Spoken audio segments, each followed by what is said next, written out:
Good morning. Welcome to Alberta's Energy Future. This is the first session of the Emissions Reduction Alberta Spark Speakers Series presented in partnership with the University of Calgary. I'm Steve McDonald and I'm the CEO of Emissions Reduction Alberta. And I'm Marcia Nelson, Executive Fellow with both the Haskayne School of Business and the School of Public Policy at the University of Calgary. So welcome everyone and thanks for joining us. Today we're excited to bring you the first of a three-part series of virtual sessions to talk about how Alberta can take a leadership role in creating a low-carbon energy future for Canada and for the world. Today, and on June 23rd and June 30th, we'll be hosting 90-minute sessions from 9 to 10:30 a.m. Mountain Daylight Time. If you've not signed up for the next sessions, we'd really encourage you to do so. There's never been a more important time to reflect on the future. Alberta, Canada, and the world are making unprecedented decisions to help us survive the current challenges. But we also need to make decisions that will allow us to thrive in the long term. In this three-part series, we hope to have those conversations. Thought leaders will highlight the actions and opportunities to get Albertans back to work, to secure a long-term sustainable energy future. Each session will include a Q&A and the opportunity for virtual small groups discussions. We really encourage you to participate in the breakout rooms. This is where the creative collisions will occur and is as close as we can get to having those face-to-face interactions that we're all missing so much. As Steve said, we really want this to be interactive, to begin conversations and share perspectives, to start building a shared understanding of the energy future that Alberta needs to create.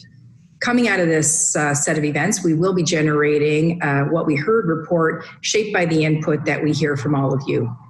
So for our first session today, we're pleased to be welcoming Kathy Bardswick, CEO of the Canadian Institute for Climate Choices, and Al Reid, Executive Vice-President Stakeholder Engagement, Safety, Legal, and General Counsel for Cenovus Energy, for a candid discussion about the threats and opportunities of the current crisis and what a sustainable energy future and economic recovery looks like for Alberta.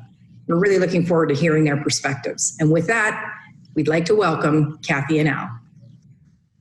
Oh, thank you very much, and good morning all. So as you've heard, Al and I are here to basically kick off the first of these three sessions. And what we would like to do in the initial half hour is perhaps set the stage associated with some of the Q&A and more importantly, for the last part of this session, the interactions that we're hoping you will continue to join us with. So let me start by saying that in my view, there is no question that we need dependable and affordable energy. And there is also no question, as we've already heard, that there is a growing global commitment to reduce carbon emissions and to find a way to ensure that Canada finds its prosperous place in that journey. What is in question, and what Al and I will be spending some time with you on this morning, is now perhaps more acutely than ever, given both the challenges of oil prices and COVID, how will Alberta continue to play its historically critical role in providing energy leadership? What will that look like? What are the challenges that have to be overcome, and what are the opportunities that we are so well positioned to leverage? So on that note, I'm going to ask Al to kick off this morning with some initial introductory comments. So over to you, Al, please.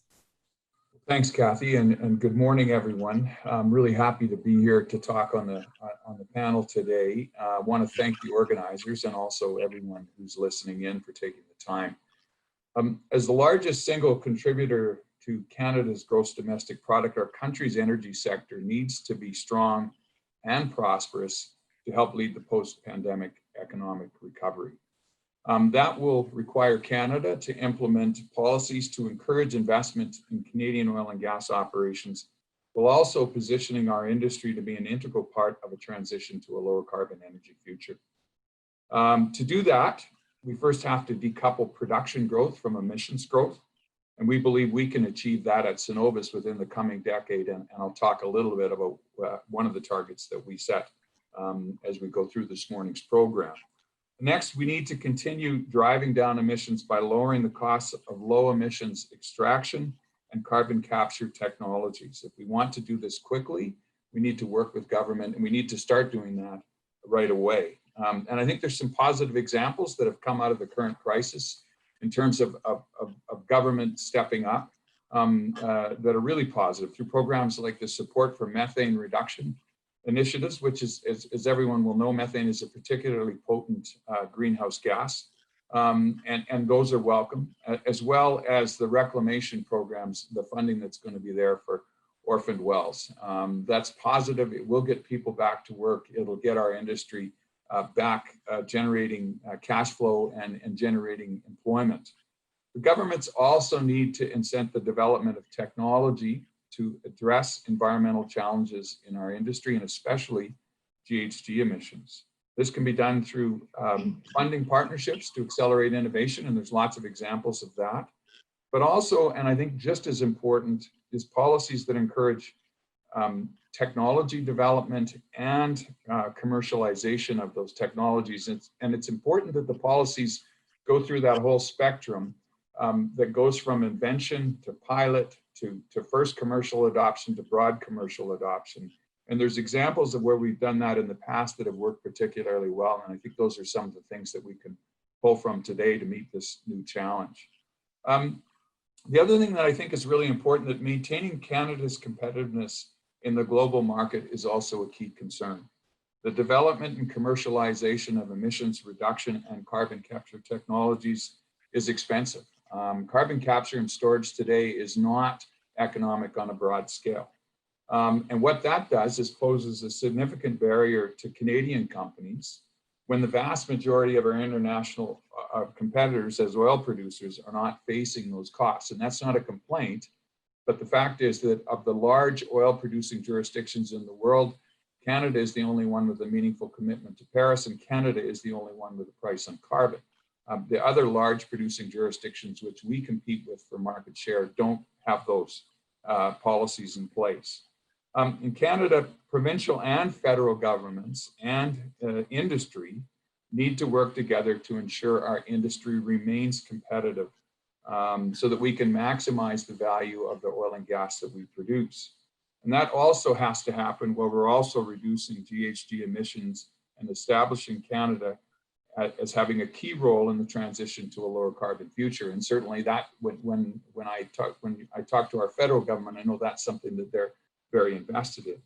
But individual companies also have a part to play. And Cenovus, when we started in 2009, we were known right from the start as a sustainability leader. And we redoubled our efforts last year and really did a lot of things that saw us have the ability to release 4 ESG targets at the beginning of this year. And that was a result of 6 to 9 months of work to make sure that they were tied to a business plan, make sure that, that they were tied to what we wanted to also achieve as a company economically for all of our stakeholders. We plan to reach those targets by 2030. We've also set an aspiration of net zero emissions by 2050. And the difference between the target is it's tied to a business plan, and we know the levers that we can pull to get there. An ambition is something that we would like to do, but today the technology that would allow us to do it is not commercial. Thus my comments on making sure that we have the full spectrum of policy in place. Ultimately, we're living in a world where consumers want more energy, but they also want lower emissions. With Canada's wealth of natural resources, its leading policy in energy and environment, there's no better place for the world to look for hydrocarbon resources and hydrocarbon development than Canada. But we need a unified energy vision and the right policies to help us achieve that. And with that, I'll stop there. So Al, I want to pick up on, in fact, you know, some of the comments that you just made as you were closing your initial your initial comments, and that is around the journey that we are on. You've referenced that Canada has made commitments to 2030 and has certainly made additional commitments associated with 2050. We're certainly seeing that narrative and the pace and the momentum of that narrative pick up globally, particularly in relation to now the challenges associated with post-COVID recovery. But I think we all agree that there really isn't a shared vision, and you've mentioned that in your opening comments. What is that shared vision? What does that look like? What does a net zero 2050 for Canada look like? And in fact, the institute that I'm associated with, Climate Choices, has a significant initiative underway as we speak to try to contribute to that clarity, to identifying what that can look like. What are the potential pathways for the country as we establish these targets, particularly a net zero 2050, but just as importantly, how we will achieve the 2030 targets that we've committed to. But there's a lot of complexity and a lot of uncertainty in what those pathways look like, what the trade-offs are going to have to be, what the choices are going to have to be, and the decisions that we make as you've identified. And so when I think of the particular challenges for your industry, particularly oil and gas, and the need for you to look at investments, significant investment associated with maintaining your core capacity as an organization and your core infrastructure and your core product and service, and the significant investment as you have identified in your opening comments and what that might look like. And then I layer that with more of the additional investment, ancillary investment and investment associated with potential new opportunities, like bitumen in support of new product and service. And then even further afield, the investments that you've referred to associated with new, new sources, new biofuels, and the role that hydrocarbons can play, and the hydrogen markets and the positioning that we should be looking for as a country. That is a lot of complexity for an organization to sort through and be able to figure out how best to establish the priorities associated with the investments that are required. And again, particularly currently, given the environment that we find ourselves in, how do you manage the complexity? I mean, how do you bring the clarity of thought to establishing those investment priorities? I think it starts with it. If you look at any energy forecast, there isn't an energy forecast that doesn't see hydrocarbons as continuing to have a meaningful role well into the future in meeting world energy demand. There isn't another type of energy production that can compete with it for affordability, reliability, portability, all the things that you want in an energy source. But at the same time, you're seeing developments that are improving the performance of other types of energy. And as the world adds somewhere between 9 and it goes, I can't remember the exact numbers, but there's incredible population growth between now and 2050, and everyone is going to need energy. So I think then you say, okay, well, we're in a world where there's going to be increased energy demand. Canada has the third largest oil reserves in the world. It's the third largest oil producer, and also has incredible natural gas resources. How do we play in that future? And then as a company, how do you see your part in that future? And that was one of the things that we worked through very carefully last year is how do we do all of this?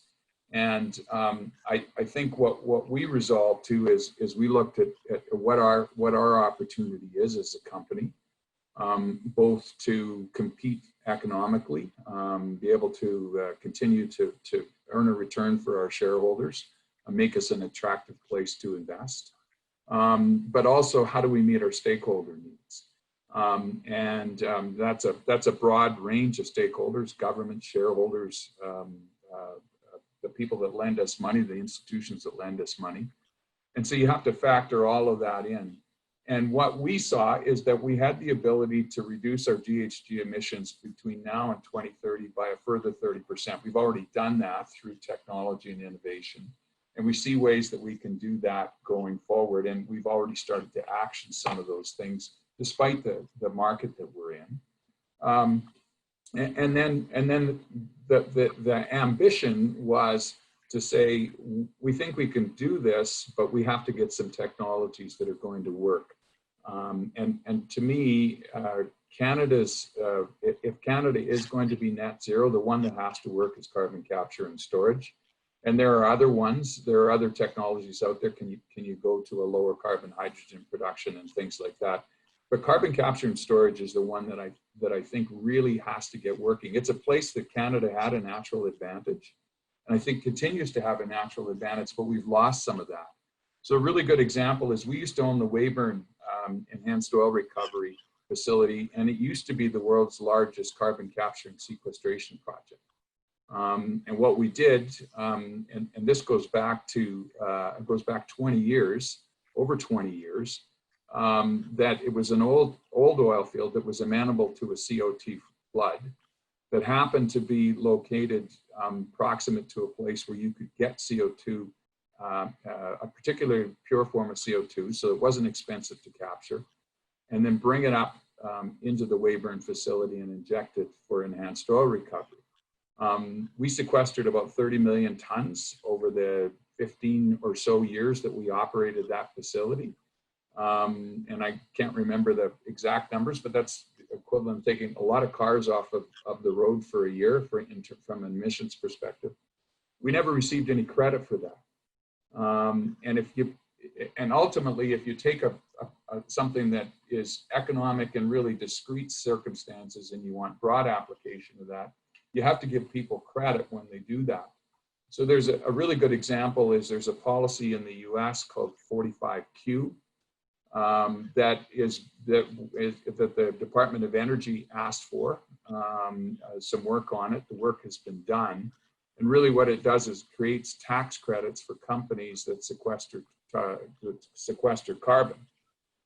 That's something that we don't have in Canada, but is an example of a policy that will be required if you want to get carbon capture and sequestration going, because the barrier to entry is quite high.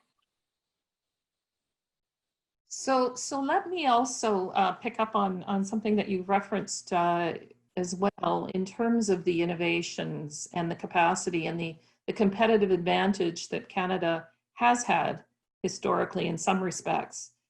And I'd like to ask you to comment on what are some pretty exciting opportunities and innovations that that folks in Alberta have been addressing and turning their attention to. And, you know, I mean, the list is long, but I will just share, you know, when you look at the institutional capacity of the province, you've got some pretty exciting capacity, I think, that could well position us competitively when it comes to some of the new opportunities that exist. And I think about some of the work that Energy Futures Lab and, you know, the Transition Accelerator and work associated with Alberta Innovates, and the list goes on. The capacity of your academic thought leaders. Can you, you know, you've raised carbon capture and sequestration as a very important technology that we need to do more of and be able to drive much larger benefit from. But can you also comment on where you see key additional opportunities, perhaps in some of the newer areas of focus that are being considered and addressed in Alberta at this point? Where would you hold up some, you know, key priorities and opportunities for the province?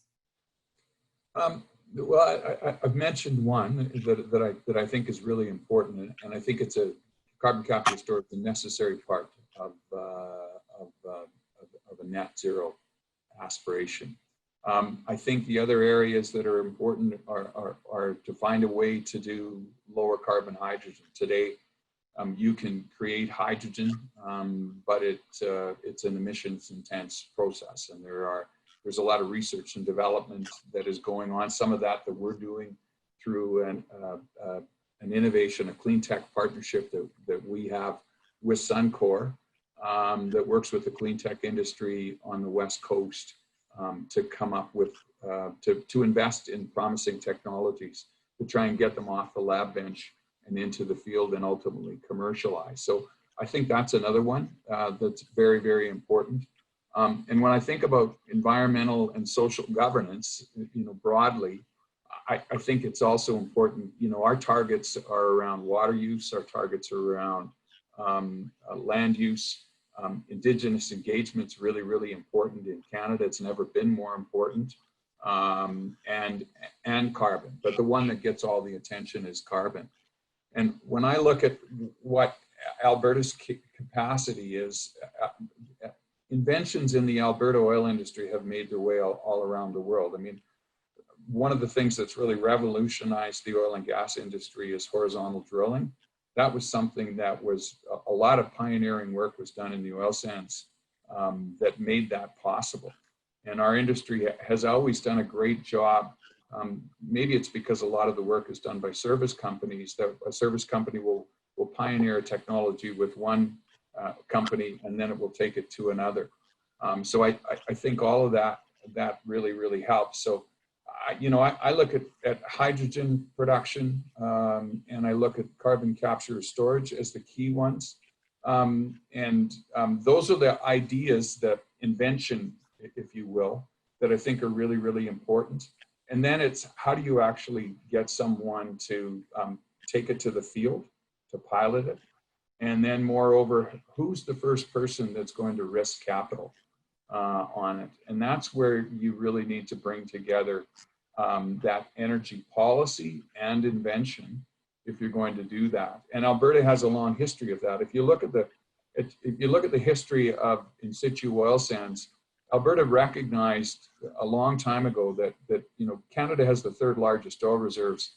Well, about 95% of that's in the oil sands, maybe a little bit more.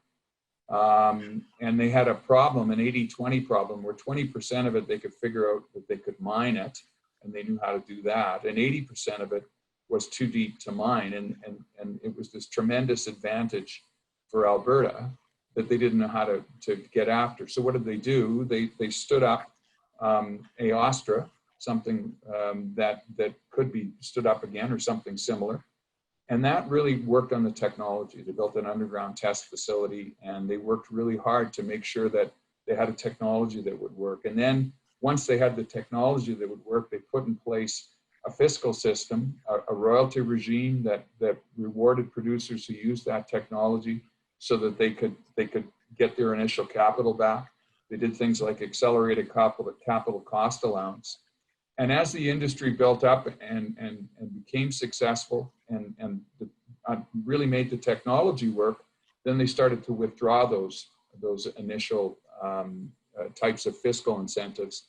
And today what you have is an oil sands industry that contributes to being the fourth largest oil producer in the world. And a good part of that comes from a technology that wasn't commercial 20 years ago. So, we're on a journey that we're going to need time to do this. And so when I look at what's happened in the last 20 years with in situ technology, and I look at what can happen in the next 20 years with carbon capture and storage and other low carbon technologies, I'm very encouraged. So some will say that we don't have the luxury of the time that we may have had historically, that we need to go faster and more aggressively, and our time is running out. How do you respond to that? I think the time for action is now, but the whole issue that we're dealing with is a big societal issue. Certainly when you look at where we are right now as a society, as a country, we just increased our national debt significantly. And then you say, okay, we have a big bill to pay. I don't think anyone, people will pick around the edges around the way the governments have responded to this. But I think they've done the right things. They responded to an imminent health crisis with some pretty big measures that help people get through it. And now we've got to figure out how to pay that bill. And that's where you look to your large industries, the industries that have historically done that. And the oil and gas industry has been a big part of the financial fabric of this country, and it needs to continue to do that. But I think there are policies that could be put in place today that would start to move things along.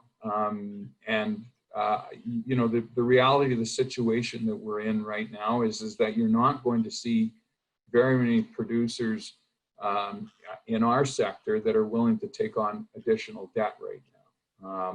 We're all taking on debt as a matter of just making sure we have liquidity to get through this crisis. We went through probably the biggest shock to oil prices. I've been in this industry for about 40 years, and that's the biggest shock to oil prices that I've ever seen. But I do think that by putting in place policies today that create policy certainty is really, really important. So where are we going with carbon pricing? Where would we want to go as a country, and then how do we achieve that? Looking at the natural advantages that we have as a country. And I think if you look at the way that I used the in situ oil sands as one opportunity, that resulted in a pretty vibrant industry inside of about 15 years.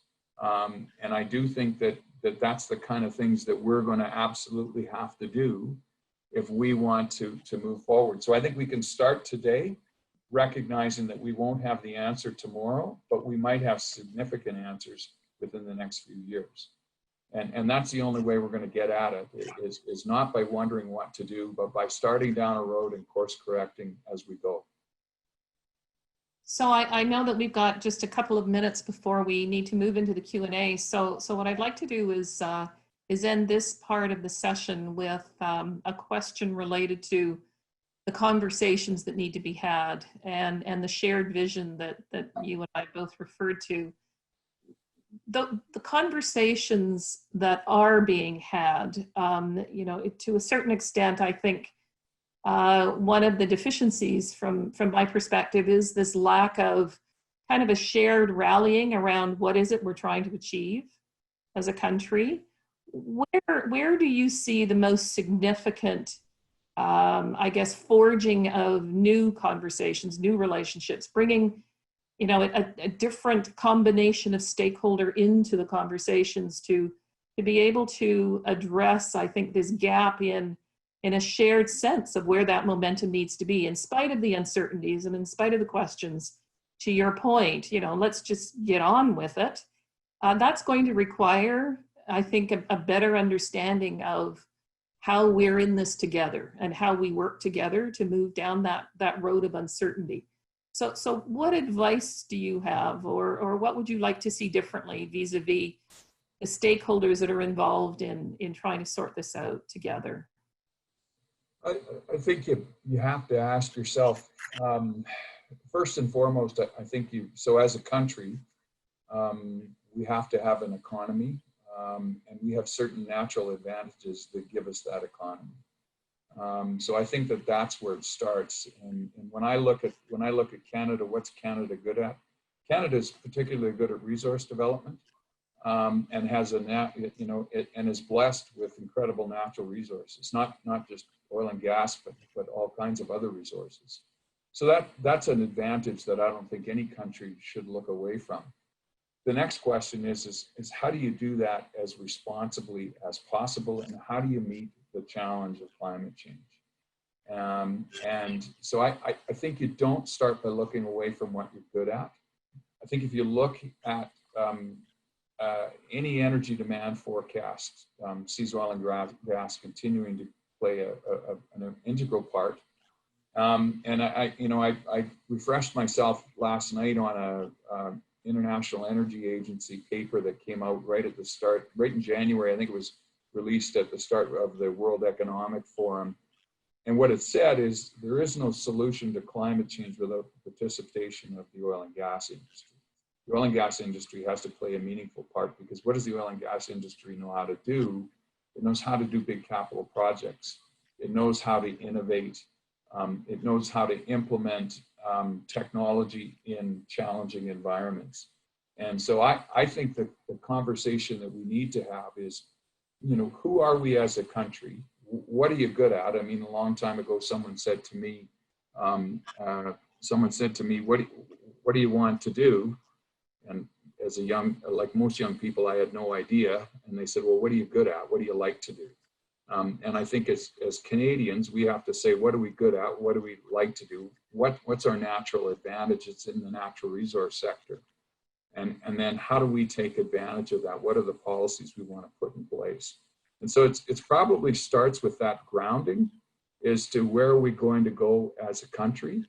And then what are the policies we're going to put in place that are going to allow us to enjoy the standard of life we have today and take that into the future and pass that on to the next generation?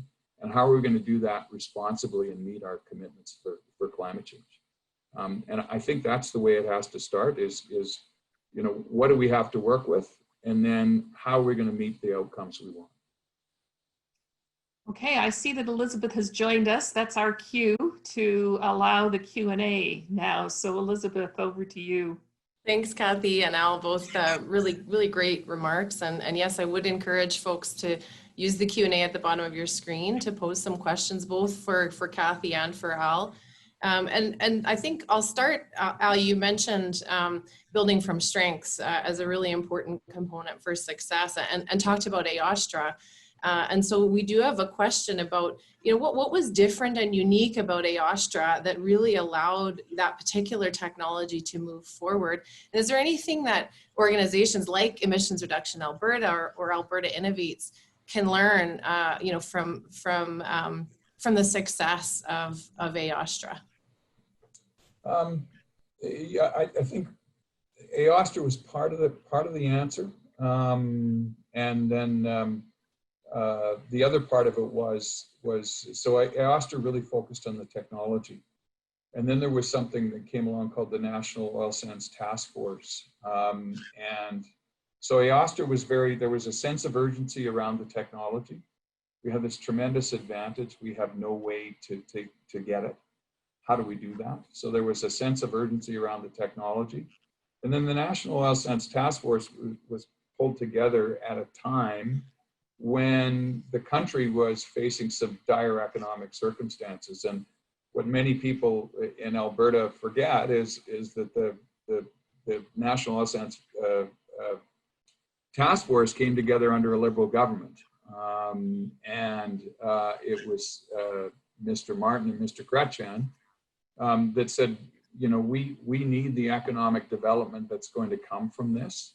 And there was a sense of urgency there, and the policy positions that were taken and the policies that were put in place to incentivize industry to commercialize the technology. So I think there was a sense of urgency on the technology front because Alberta recognized a tremendous opportunity. And there was also a sense of urgency on the economic side because the federal government recognized a need and an opportunity. So I think that what we lack today is a sense of urgency. And at some point, I think we just have to commit to certain pathways that we're going to go down and get on with it. And I think probably the thing that's holding us back more today is there's lots of voices in the room about how we should do this and what we should do. But I think the most important thing we can do right now is have a sense of urgency as to how are we going to solve a problem that we have is that we have an economy that isn't working right now. We've incurred a lot of debt, and we want to meet our climate change goals. How do you get all three? And I think we need to have a sense of urgency around that and really focus on how we can have all three and kind of take some of the extraneous views out, not views out of the room, but get rid of some of the noise and focus on what's important. So it goes to a great question, actually, for you, Kathy, which is that folks would love to hear your views on how to bring people together effectively, how to hear from stakeholders, from diverse voices, and how to sort through some of that noise. I don't know if you have thoughts on that. Yeah, well, you know, one of the, I think, key requirements that I think Al has articulated a couple of times this morning is this need for us to start articulating more definitively what the key challenges are for the country. And let's agree on what those challenges are, what the opportunities are, and what those pathways are going to look like. And, until you can resonate around kind of a shared sense of what we're trying to accomplish here and the criticality of that, it's really hard to try to corral the viewpoints and the diversity of thought. And I'm not suggesting for a minute that we don't need that diversity to drive kind of the best outcomes, but we need a rallying point. We need to understand when we say things like, Canada's committed to a net zero 2050. We can't just say that without being able to articulate what that means for us as a country and what those decision points and those choices need to look like, and allow the conversations to acknowledge that there is a shared objective here. There are, shared lists of what it is as a country we want to achieve together. But we seem to be wandering kind of directionless unless we do have that sense of rallying and an opportunity for us to be able to identify where we do actually have convergence on the aspirations that the country has and our ability to actually execute on those. So I would suggest that the starting point is, I think, this critical need for us to identify where we do as a country agree in terms of that vision and that path forward, and put some specificity to that so that we can indeed roll up our sleeves and get on with it. Oh, that's excellent. So in terms of rolling up our sleeves, we do have a question about, particular types of, whether they be federal or provincial financial incentives or otherwise that could be put in place. And Al, you mentioned 45Q as an example in the US. Are there particular policies, Al, that you see that could be put in place, whether it be from other jurisdictions or that might be in play here in Canada, that you would see as increasing investment, particularly in a time that is so challenging in the face of the COVID pandemic, declining oil prices and the associated economic downturn? Any thoughts on that? 45Q is the one that comes to mind for carbon capture and storage. I think it's also, if you look at all of the different policies that are coming, so we've got a carbon tax that I think most people understand reasonably well. And then the other thing that is being worked on right now is a clean fuel standard, which I think most people actually don't understand very well, including people in the industry, including me. I get briefed on it regularly to try and understand where it's going. And I think one of the things is that I think we have to say, look, if we're going to deal with this emissions challenge, you can't, you have all these policies. You have to be able to get credit for taking that emission out of the environment, and not just under one policy, but under multiple policies. Make it as economically attractive for people to be doing that, and they will do it. And it's not, this isn't subsidies, this isn't handouts. It's just recognizing that we're asking our industry to operate in a way that it hasn't operated before. So I think we've always had we've got a history of responsible development as a Canadian oil industry, and that's the way we're regulated. That reflects the values of our country.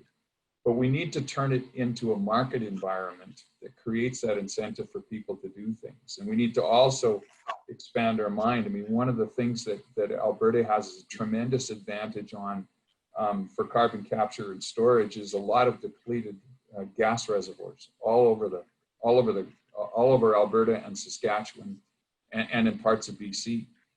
Today, that might not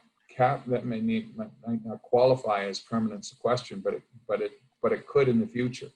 And I know there's work being done on that. So I think that there's a number of different things that need to go in place. But I think the biggest thing is that if you want people to take the emissions challenge seriously, certainty of policy, what are we trying to achieve, and then create the incentives for people to be able to do that economically.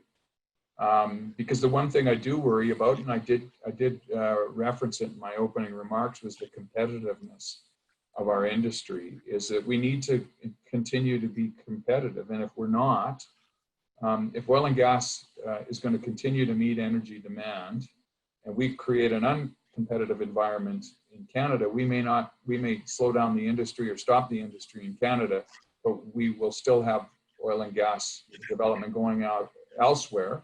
It won't be subject to the same rules and regulations and reporting requirements that we have, but it will continue to happen. We're dealing with a global challenge here. So in doing our part, we have to put in place a system that allows us to meet the commitments that we've made to the rest of the world that says this is how we're going to do things in Canada. But we also have to create a market that is going to incentivize that.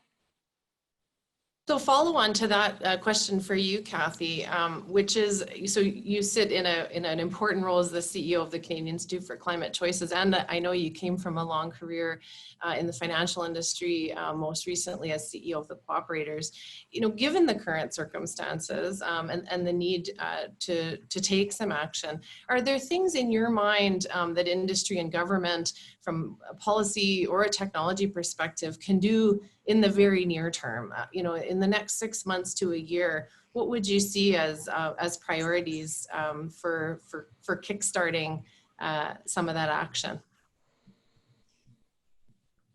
Well, you know, my sense is that we spend, to a certain extent, wasted time on rhetoric, and I think if we can commit to sitting around healthy tables of conversation and direct, you know, all of our energies to sorting through what are the immediate priorities that this country is facing, particularly post-COVID recovery, and where those areas of focus need to be placed, and do that within the context of inclusive and positive conversations associated with what truly is possible, and who's accountable for what, and you know, who will be doing what, and you know, I'll say this, you know, stop this I guess unnecessary waste of energy associated with, you know, kind of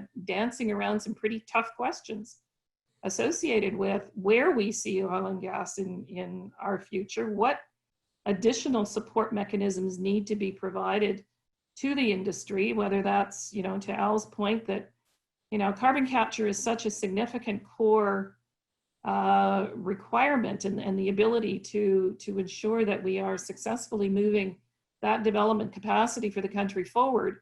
Well, then what does that look like, and who are the players and who does what? Where do there have to be significant and substantive and perhaps different approaches to providing the financial opportunities that Al has been referring to? But there are some serious questions that I don't think we have answered that relate to the overall future and the long-term future of energy, and where that's taking us globally, and the continuing role of oil and gas. And I think we need to have candid and honest conversations that do rally us around a shared vision for not only oil and gas's future, but how it's contexted with the new energy developments that countries around the world are turning their attention, and the momentum is growing associated with the role that those alternative energies are going to play in future. And I think that's where we start to get defensive in our conversations. I think we need open, candid, very focused conversations related to the positioning of this country vis-a-vis energy, not only oil and gas, but the broader context of energy and the natural capacity that the country has to play in that broader context. I think there's a sense of competing interest now. You know, if we allocate too much of our energy, our time, our money, our finances, our support to figuring out how best to provide a sustainable future for oil and gas, we're taking that away from the opportunities for the country to really invest significantly and seriously in positioning ourselves competitively in opportunities for alternatives. And it's not an either or. I mean, we need to put all of that on the table and have these candid conversations. And I think, you know, as I said earlier, You know, unless and until there is a better meeting of the minds in the short term, I think we're going to be taking a piecemeal approach. And I think we're going to lose opportunity as a country, excuse me, not only to continue to ensure, I think, the leadership that we played historically and the significant role that the oil and gas industry needs to continue to play, but that we also position ourselves competitively to ensure that we're leveraging the additional capacity that the country has to offer in playing a leadership role in the broader energy context. Yeah, I think it's important to recognize is that as the world population continues to grow, we'll need all forms of energy. Absolutely. It's certainly when I reference the support for oil and gas will continue to meet part of the energy demand, but you are seeing other forms of energy that I still think there's a long way to go for those energy sources to be competitive and to be reliable the way that people expect energy. But the world wants more energy and they want less carbon emissions. So we have to figure out how to do both. And it's not just an oil and gas answer. There are other forms of energy that have to get better and get more reliable and be available. And a few questions. Oh, sorry, Kathy, please. Well, just to emphasize the point, let's not shut out that broader conversation. So, you know, we need to recognize that all of these solutions are required, and we have a role to play as a country. And so let's not get defensive and shut each other out as we start to contemplate how all of that needs to play together. I'm sorry, I'm hoarse. It's an exciting conversation. A few questions coming in related to the notion that both Canadians and the world more broadly isn't aware of the good things that are happening in Alberta and or isn't engaged in the conversation and doesn't have the information to understand the role that oil and gas can play. And so probably to both of you, but Al, maybe starting with you, how could we better educate Canadians in terms of the role oil and gas plays, what the future looks like? How can we better reach the world to help them understand some of these exciting technology opportunities that Alberta is playing a leadership role in, carbon capture, use and storage, the potential around hydrogen? What are the right forums and the right mechanisms to do that broader education? That's a really good question. I'm not sure that I have the answer, but I would say I think, you know, so I've spent I do a lot of different things in my role, and I would say on the ESG topic, I probably spent about 20% of my time on this 3 years ago, and I spend over 80% of my time on it now. And I've talked to people from all over the world on it. And I would say probably the biggest thing is that the way that energy is produced, regulated, reported on, the whole framework, the legislative and regulatory framework in Canada is really, really misunderstood. The oil sands have seemed to have become a lightning rod. But if you look at the oil sands, I mean, particularly in situ technology, is less than 20 years old. The first commercial SAGD project came on in mid-2001. If you look at the trajectory of emissions that have come on, the trajectory on emissions since that time, emissions intensity has dropped significantly. As the technology has gotten better. And it's not just Cenovus. We've since 2004, we've reduced our emissions intensity by 30%, but other producers have done similar things. So it is an industry that I think is very misunderstood. The other thing that I find particularly vexing is this whole idea of comparing emissions intensity across different streams of crude oil.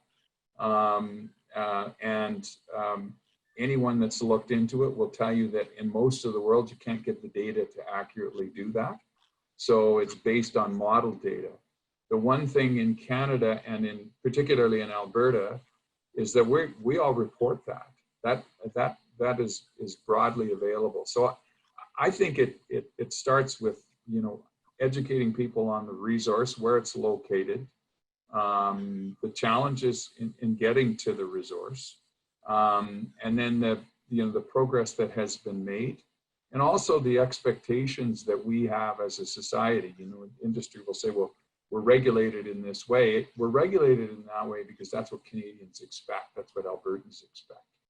I think when you explain that to people, they're always very surprised. They're very surprised that we actually have the data that we do. And when I look at some of the decisions that have been made internationally, and you sit down and you talk to those people, they aren't even aware that you can get better data than you can model in Alberta, and you can't get it elsewhere in the world.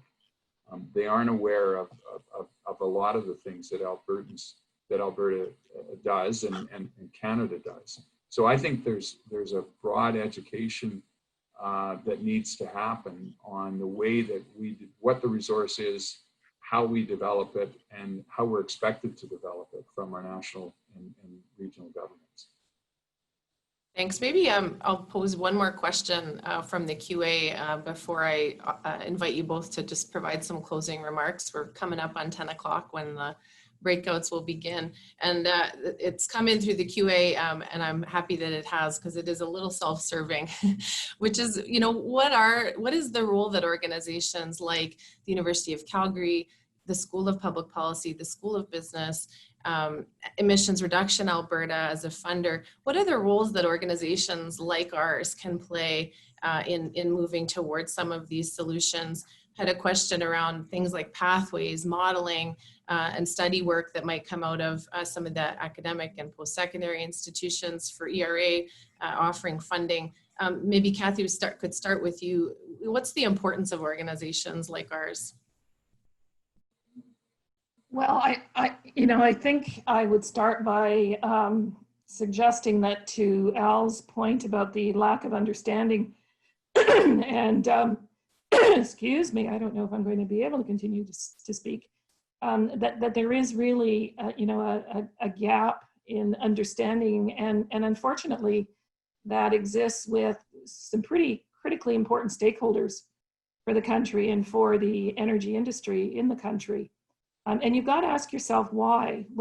What's missing? Why is there that lack of understanding, or they're not getting the access to the data that we think would be more helpful?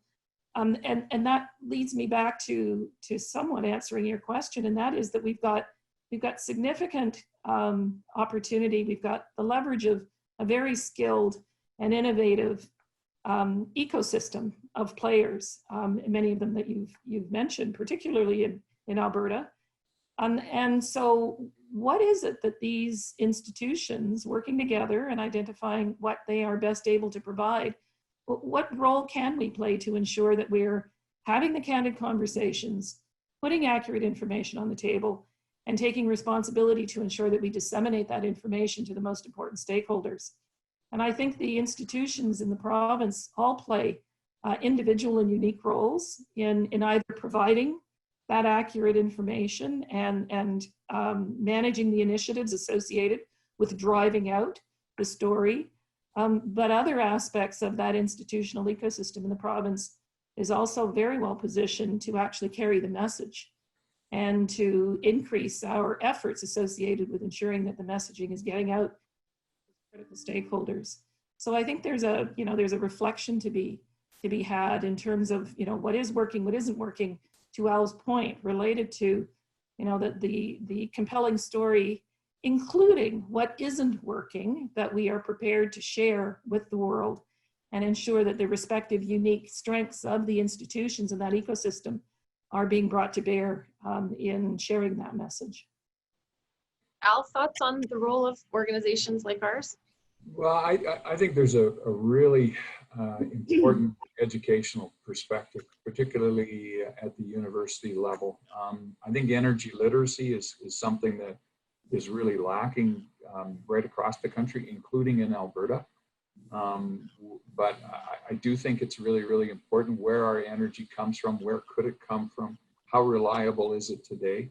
I have a personal story. I have a daughter that's moved to Ontario in the last 5 years, and has started a family there. So she's going to live in Ontario. And when I go to Ontario and talk to people about energy, they're completely misunderstand oil and gas, completely, there's a lot of views about what can be achieved in the timeline it can be achieved in, where energy comes from, how it's important to the national economy, how it's important to the regional economy, the choices that have to be made.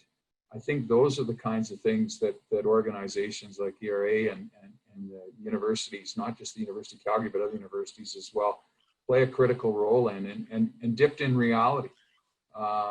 Where we live, we live in a cold climate. We live in a climate in Alberta where renewables don't always work. So that means to me, that doesn't just say, well, that means we shouldn't do any more renewables. I think it says we need to make renewables better, and we need to have backup for when they don't work, because all of us expect, when we flick the light switch or plug in something in a socket, we expect that to work. We expect to be able to heat our homes in the winter and move our kids around to music lessons and school and things like that. So how do we do all of that? And I think that there's a real vacuum in the way people understand energy, where it comes from, and where we need to go with it in the future if we're going to meet the dual goal of meeting that growing energy demand and solving the emissions challenge. Excellent. Thanks, Al. So we have just about 4 minutes left before the top of the hour. I'd love to invite each of you just to give a minute or two of closing remarks. And in particular, as we're moving into the breakout sessions, some of what we'll be talking about is, what can I do, based on what I've heard this morning? What are the actions I as an individual, with my team at work, with my family, with my organization, what steps might I take as I go away from this conversation? So I'll start with Kathy and then go to Al. Just again, a minute or two closing remarks and any inspiration in terms of a call to action and what folks listening this morning could take away. Hopefully my voice will hold up for me for another 2 minutes. And I apologize, folks, for the scratchiness. So I would leave the group with this perspective. I come from an industry where I have had the opportunity to watch and to participate in implications of climate and the changing climate around the world and the challenges that that's creating for communities. I think we share that concern as a country. I think Canadians do rally around the sense that we do want to ensure a prosperous, a healthy, a safe country for our children and our grandchildren. And we do know that part of that requirement is that the world needs to continue on this decarbonization journey. But it's a complex journey. It's a journey with an awful lot of questions still, a lot of uncertainty, and the need for all of us to take responsibility, both individually and within the context of the institutions and the organizations and the communities that we are part of, to sort through how best to contribute to being able to bring clarity to that confusion and that complexity. We all can play a role, we all should play a role, because the stakes are significant. We want to be prosperous, we want to leave a country that's prosperous for future generations. And I think, when all is said and done, and we do sit around these tables of dialogue, we share an awful lot of where we want to take this country. Our differences are far fewer than our similarities. And so I would really encourage us to identify how best we can contribute, not only as individuals, but as members of institutions and communities and organizations that absolutely should and need to play a role in contributing to a prosperous future for the country. Thanks, Kathy. Al, over to you. Final thoughts. I think, I touched on it when you asked what's the role of groups like the ones that have sponsored this. Is I think there needs to be a conversation about where we want to go as a country and how we want to solve the dual challenge that we have, and to me, that's continued economic prosperity. We're lucky to live in a country that has a really high standard of living and a lot of advantages that people don't enjoy in other countries. So how do we do that, and at the same time deal with the growing concern over emissions? And I think it's a conversation that has to realize that this is not something that's going to happen tomorrow. It was a long-term journey to get us where we are today, and it's going to be a long-term journey that takes us to where we all want to go to tomorrow. And so what are the steps that we have to start taking today? And I think it has to start with a conversation grounded in reality. I think it has to start with a conversation that looks at our natural advantages as a country. And I think one of our natural advantages as a country is not just that we're blessed with a lot of natural resources, but we're also blessed with a system that allows people to develop the best of themselves and the best of our industries. And how do we do that in a way that meets the two goals that we really have? So I think it's a conversation that has to start grounded in reality of who we are and where we want to go and what's important in the country.